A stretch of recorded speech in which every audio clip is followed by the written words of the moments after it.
Peace, peace, peace. Yes, sir.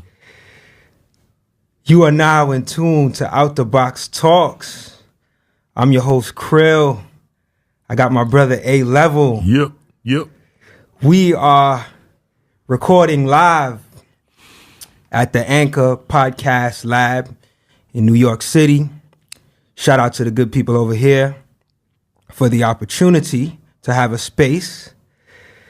A-Level, what's good, man? We're back. What up, 2019. Though? We back up in the building. 2019 is the Out the Box podcast relaunch, Word. On some super stuff, you know what I'm saying? We got great things going on here. We in the podcast lab, down in Lower West Side, and we about to do it. Word. So, we got a lot of things to talk about. I'm excited to be here. I'm excited to have you back in the chair. So much has been going on in 2019. I've been going strong. We've been going strong with Out the Box Radio. But I just want to thank all the listeners that have supported us all throughout the years. Yes, sir.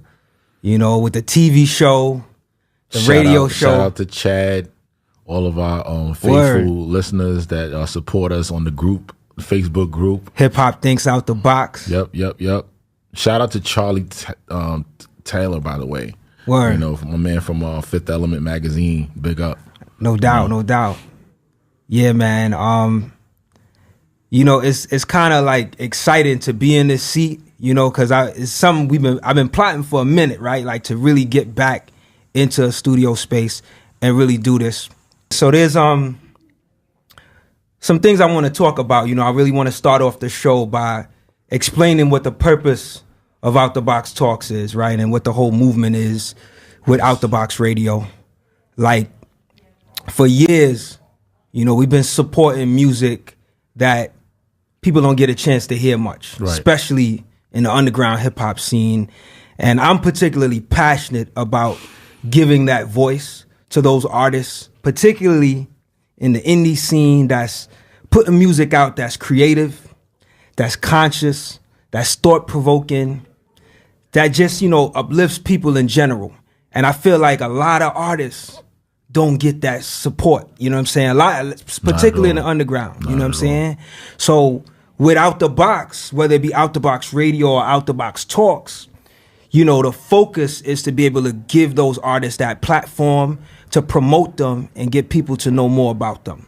You know what I mean? So what's your thoughts on that, man? My thoughts is pretty much the same. It's always has been. Back when I was just listening to radio when I was coming up as a young lad, you had Mayhem and Sunset, you had Stretch and Barbito, all of those venues that we used to have to be able to expose talent from the farm level, right?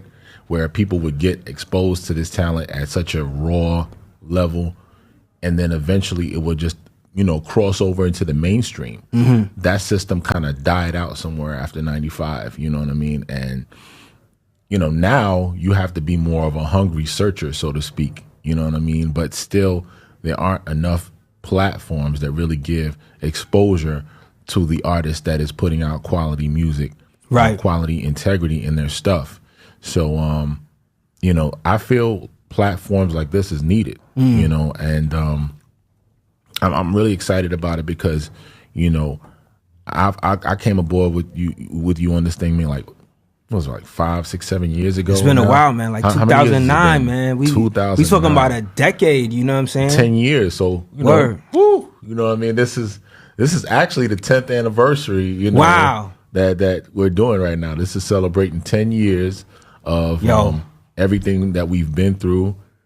Coming up to this, we need to have a show just on stories. You know what I'm saying? And what's so crazy when you say that, man? I just remember launching a lot of the things that I launched. So whether it would be Out the Box TV or the podcast, like Out the Box Radio, it's usually it usually gets launched in the month of February, right? Which is crazy thinking about it now. You know what I mean? Happening. So it's been a synchronicity happening with launches, yes, with Out the Box. Yeah, this is definitely divine thing that's happening right now, and I'm so blessed in being a part of this, that you've allowed me to come aboard and be a part of this stuff. You know what I'm saying? I really appreciate you, man. Man, I'm blessed to have you. For real, for real. So yeah, I mean, you know, it's a topic that we're gonna talk about more often here on Out the Box Talks. But I mean, I definitely want folks who may not know about us to check out the radio station. It's an internet-based radio station. It's 24/7.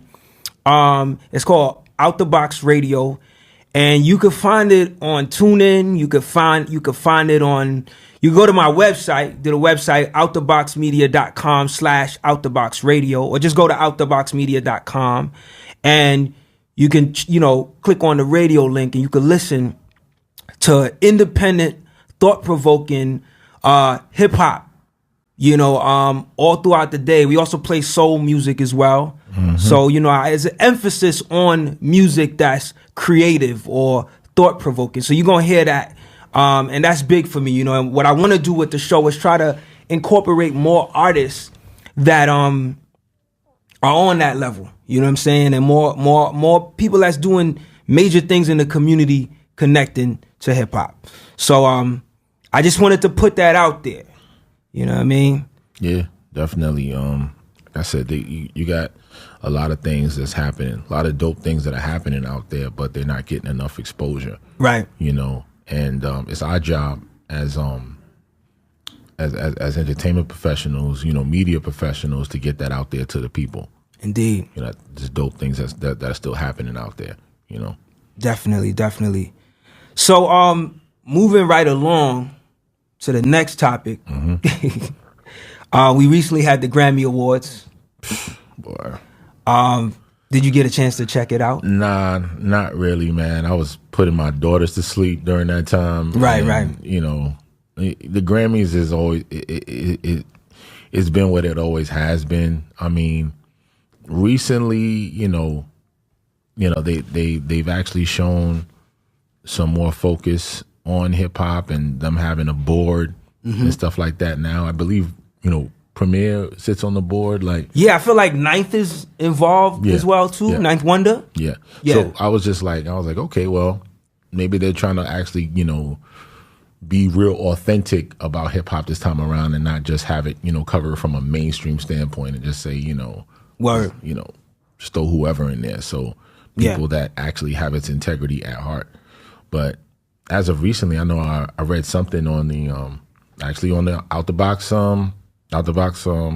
page, and it said something with regards to Kendrick Lamar, Drake, and I believe, who else? I believe it was Childish Gambino. Childish Gambino. All of them said that they would not perform at the Grammys, so that was an eye opener for me. Right. You know? Yeah, I read that too. But what I was curious to know is, like, I didn't find out the reason, but I do know that Drake, when he won his award, because he won an award, I think it was for, I feel like it was for Rap Song of the Year. Let me just check. But yeah, when he won his award, he came out and he said something to the he basically, in his acceptance speech, he said that for those of y'all out there, that if people are out there singing your song, then you've already won. You don't need this. And like right after he got cut off, the mic got cut. So they saying that, you know, they might have tried to pull the plug on him because they don't want people, you know, thinking that they don't need the Grammys. You know what I mean? Yikes. So he's one of the artists, like you said, that decided not to perform. You know, but this been happening with the Grammys as of late. Which is pretty huge for an artist like Drake to say that. You know, I mean, you're a pop star, bro. And for you to be doing that in a pop venue, you know, like the Grammys, something as prestigious as the Grammys, to say that on that platform is big. You know, and my question is, like, you know, I would like to really ask him why. What was his, you know, thought process behind him saying something like that? Right. You know, because you could be risking a lot. Right. You really could be risking a lot. And I think that's huge whenever I see big stars like that, you know, mega stars, you know, taking one for the team, so to speak. You know what I'm saying? You know, and I honestly, in my opinion, I really feel like that's a real give back. All right, so we back. You are listening to Out the Box Talks on Out the Box Radio. I'm your host, Cril. I got my co-host. What up? You're listening to the South Bronx finest. It's A-Level, the Flyers. Also Albert Edward Cano Jr. the second. You know what I mean? That's what's up. Up in here with my boy, C-R-I to the L. Cril out the box, man. Like, so we were talking about the Grammy Awards, and I think that was an interesting convo. But it is February, Black History Month.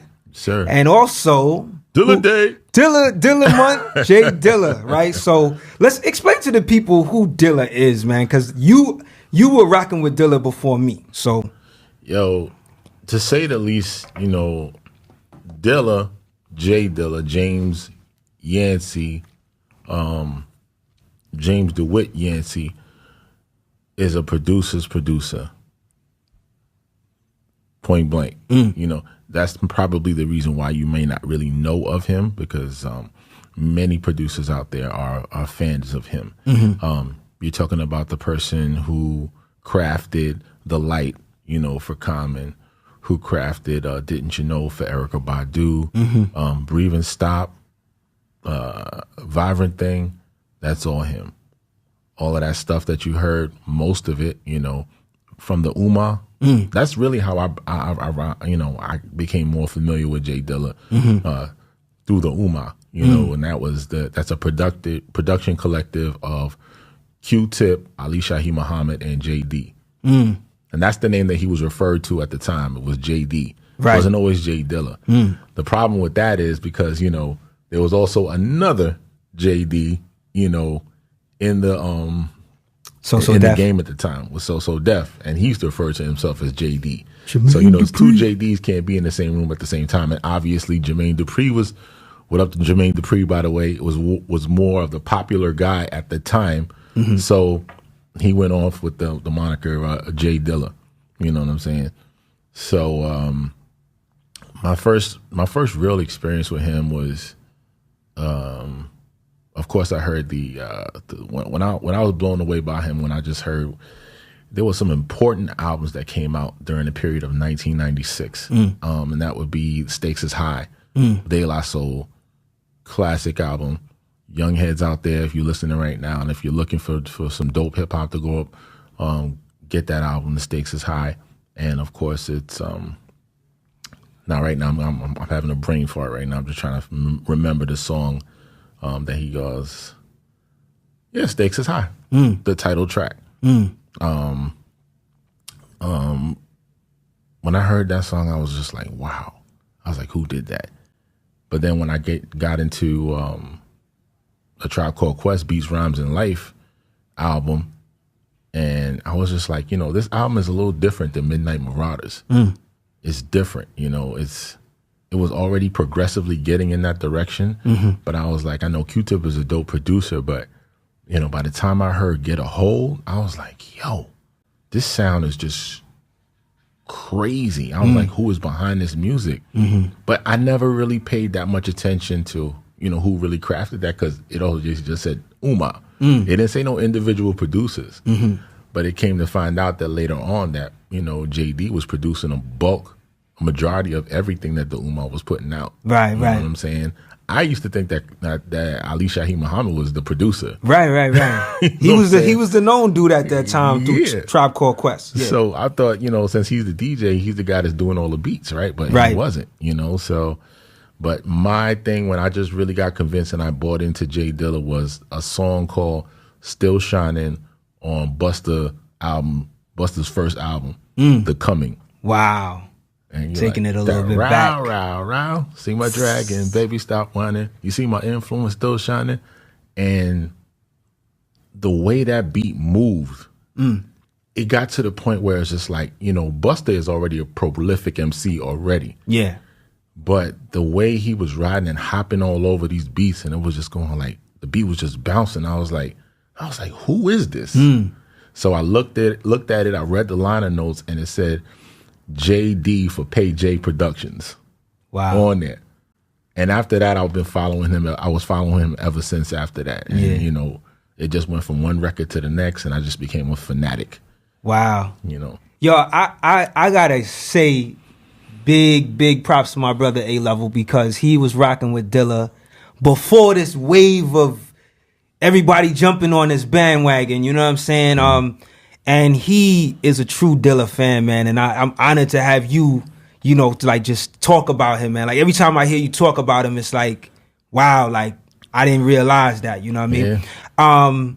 Why do you think it's important for people to know who Dilla was? Because he passed away. Let me just say that. I didn't say that earlier, but J.Dilla, legendary producer out of Detroit, Michigan, he passed away some years ago, but his legacy has been strong, you know? But yeah, going back to that question, why do you think it's important for people to know who he is? It's important for people to know who our legends are.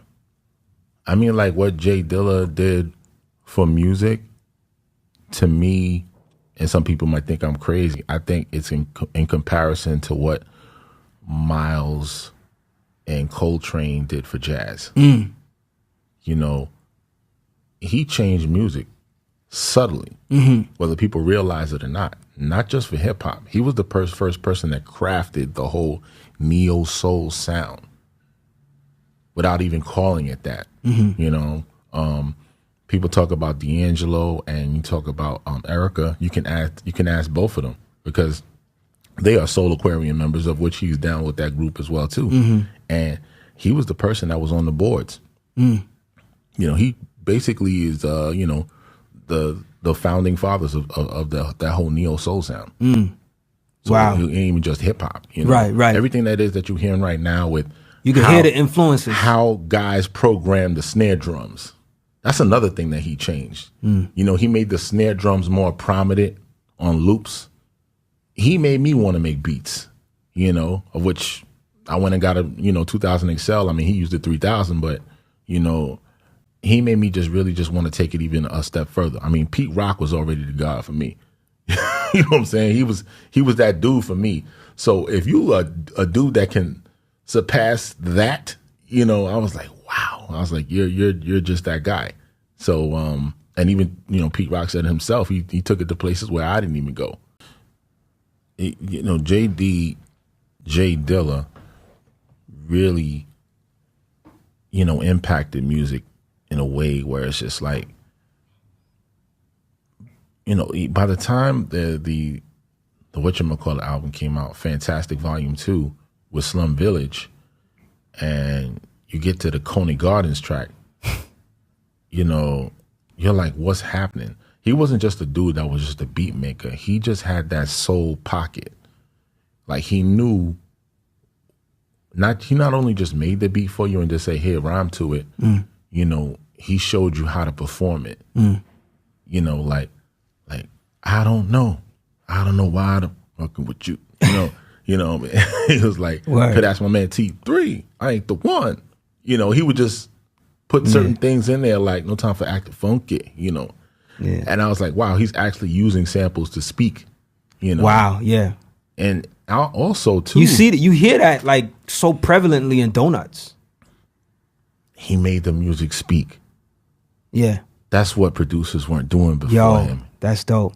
He made the music You didn't need any lyrics over it. It felt like you were listening to like this lyrical composition, but just with the beats and the samples and stuff like that. Guys like him and Madlib, you know. Shout to Madlib, by the way. Madlib was a guy, was the first real true hip hop instrumentalist. You know, when he set it all, he set it in motion with the whole BBE series, Barely Breaking Even Records, and he dropped the Welcome to Detroit album. That was his opus. Right. As I'm the producer that doesn't need a rapper. I'm the rapper. I'm everything.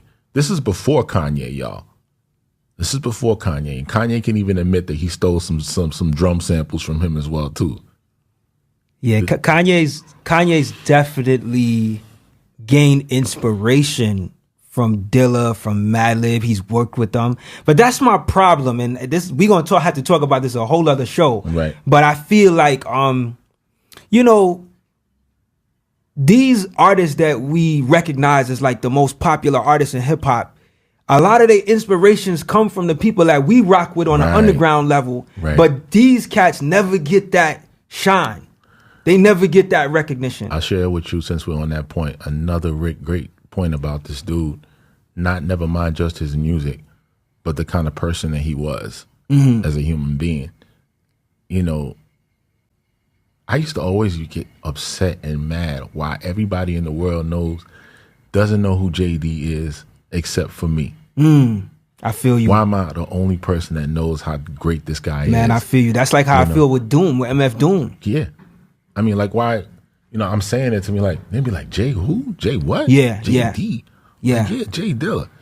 And I learned why is because as much as he was concerned with his career and being a great artist, beat maker, producer / rapper, singing, whatever, he cared more about the work than about ambition.